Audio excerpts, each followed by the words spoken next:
Muy buenas. Hoy vamos a meternos de lleno en una de las corrientes que, de verdad, le dio la vuelta a la psicología del siglo XX. Hablamos de la psicología humanista, esa que muchos conocen como la tercera fuerza. Y es que cambió radicalmente la manera de ver la mente humana y sobre todo nuestro potencial. Venga, vamos al lío con la pregunta que lo empezó todo. A ver, en un mundo donde la psicología estaba obsesionada con el pasado, con el inconsciente y con la conducta que se podía medir, de repente un grupo de pensadores se planta y pregunta, oye, ¿y si en vez de mirar solo los problemas nos centramos en el potencial, en todo lo que una persona puede llegar a ser? Pues ahí, justo ahí, está la semilla de la revolución humanista. Claro, para entender por qué el humanismo fue tan rompedor, hay que ponerse en situación. Por un lado estaba el psicoanálisis, que básicamente nos decía que somos el resultado de nuestro pasado inconsciente, de traumas infantiles. Y por otro, el conductismo, que nos veía poco más que como una máquina de estímulo-respuesta. Vamos, casi como un robot. Y de repente llega el humanismo y pone sobre la mesa una idea totalmente distinta. Una visión donde lo importante es la elección, la conciencia, el potencial de futuro. Vale, pues vamos a ver de dónde sale todo esto. Porque claro, el humanismo no aparece por arte de magia. Nace como una respuesta directa a una crisis muy gorda, tanto en la sociedad como en la propia psicología de la época. A ver, imaginemos la situación. Estamos en los años 60, más o menos. El mundo sale de una guerra mundial, está en plena Guerra Fría, la guerra de Vietnam. Hay una sensación de deshumanización en el aire, ¿no? Y en medio de todo esto, las dos grandes psicologías del momento, pues se quedaban cortas. El psicoanálisis solo parecía mirar la enfermedad, la patología, y el conductismo lo puramente mecánico. El problema de fondo es que ninguna de las dos parecía tener sitio para hablar de dignidad, de valores, de propósito. Faltaba, en definitiva, la persona completa. Y fijaos, aquí se ve la diferencia perfectamente.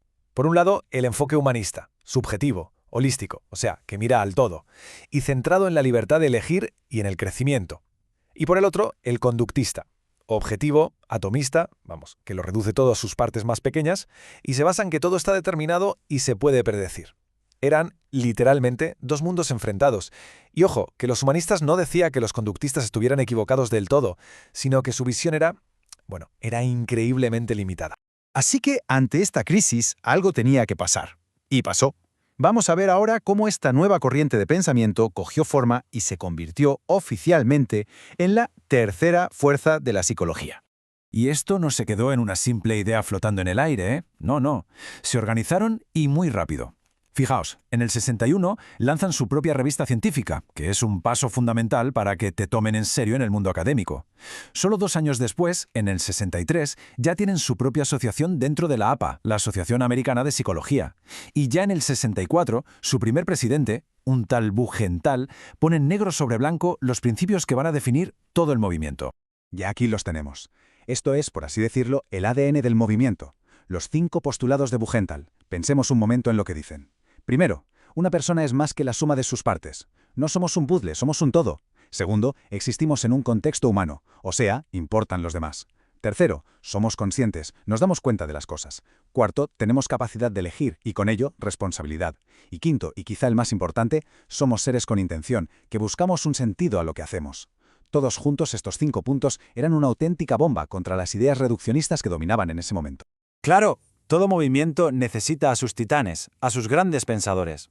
Así que ahora vamos a conocer a las 3 figuras clave, los arquitectos que levantaron los pilares de la psicología humanista. Y empezamos, cómo no, con el que probablemente sea el nombre que más suena a todo el mundo, Abraham Maslow, el gran motor de todo esto. Y lo más curioso es que él empezó siendo conductista, o sea, que venía del otro bando, por así decirlo. Su idea más famosa, sin duda alguna, es la famosa pirámide de las necesidades. La idea de Maslow es que nuestras motivaciones van por niveles. Abajo del todo, en la base, están las que él llamaba necesidades de déficit, o motivación de. Lo básico, ¿no? Comer, tener un techo, sentirnos seguros, queridos. Cosas que, si nos faltan, sentimos un vacío. Pero la clave está en la cima, la autorrealización. Eso es otra cosa. Es una motivación B, de being, ser, una metamotivación. Ya no se trata de llenar un vacío, sino de un impulso que sale de dentro para crecer, para ser todo lo que podemos llegar a ser. Vale, dejamos a Maslow y pasamos a otra figura absolutamente fundamental, Carl Rogers. Él le dio una vuelta de tuerca increíble al mundo de la terapia, cambiando por completo el centro de poder. Rogers es el padre de la terapia centrada en el cliente. El concepto clave, la palabra mágica aquí, es congruencia. ¿Y qué es eso? Pues básicamente que haya sintonía entre lo que sentimos de verdad, en lo más profundo, lo que él llamaba el organismo, y la idea que tenemos de nosotros mismos, el self. Y lo revolucionario es el papel del terapeuta. Ya no es el experto que te dice lo que tienes que hacer, no. El terapeuta crea un espacio seguro de aceptación total y empatía para que sea la propia persona la que encuentre sus respuestas y, como él decía, avance en su proceso de llegar a ser persona. Y nuestro tercer pionero es Viktor Frankl, cuya perspectiva viene forjada nada más y nada menos que en la experiencia más terrible que se pueda imaginar, su propia supervivencia en los campos de concentración nazis. La teoría de Frankl, la logoterapia, se puede resumir en esta idea tan potente. Él decía que el motor principal del ser humano no es el placer ni el poder, sino la búsqueda de un sentido para su vida. Y cuando esa búsqueda falla, aparece lo que él bautizó como neurosis noógena, que no es otra cosa que un profundo vacío existencial. Y aquí está la clave. Frankl defendía que este malestar no se podía curar ni con el psicoanálisis ni con el conductismo, porque su raíz no era ni psicológica ni biológica, era espiritual. Muy bien, ya hemos visto la teoría, los grandes nombres, pero la pregunta lógica es, ¿y todo esto para qué? ¿Cuál es el objetivo final?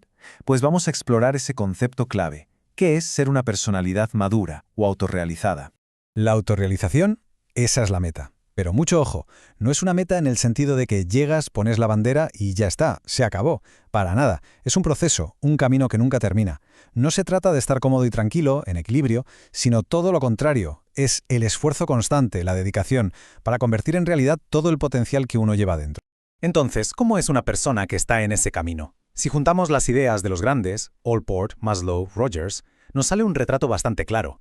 Es alguien que tiene una especie de filosofía de vida, un norte, que se siente seguro y se acepta como es, que es capaz de verse con objetividad y, muy importante, con sentido del humor. Es alguien que se implica en las cosas, en su trabajo, en sus aficiones, que ve el mundo de forma clara y que, además, tiende a ser original y creativo. Y como decíamos, no se trata de ser un genio, sino de vivir de una manera más auténtica. Y llegamos al final. Toca hacer balance. ¿Qué nos ha dejado realmente esta tercera fuerza? Vamos a analizar un poco sus luces y también sus sombras. Pues a ver, si ponemos todo en una balanza. En el lado bueno está clarísimo. Ofreció una visión del ser humano mucho más esperanzadora, más completa. Y ojo, con aplicaciones súper prácticas en terapia, en empresas, en educación, que todavía se usan hoy. Pero claro, también tuvo sus puntos débiles. La gran crítica, y con razón, fue su falta de rigor científico, de experimentación. Eso le costó mucha credibilidad en el mundo académico. También se le echó en cara que su crítica al conductismo era a veces un poco simplona y que al principio se olvidó un poco de la parte espiritual. Pero la historia no acaba aquí, ni mucho menos. El propio Maslow se dio cuenta de que faltaba algo, y de ahí nació lo que algunos llaman la cuarta fuerza, la psicología transpersonal, que ya sí que metía de lleno la dimensión espiritual. Y lo que es aún más importante, toda esta idea humanista de centrarse en el potencial y el bienestar fue la antesala directa de algo que hoy está muy de moda, la psicología positiva, esa que estudia científicamente qué es lo que hace que la vida valga la pena. O sea que su legado sigue muy bien. Y cerramos con la gran pregunta que nos dejó en herencia el humanismo, una pregunta que hoy sigue siendo igual de potente que entonces. Más allá de las etiquetas, de los diagnósticos, de las conductas medibles, nos deja con esta reflexión: ¿qué significa para cada cual vivir una vida más plena? Una vida auténtica y con sentido. Ahí queda eso.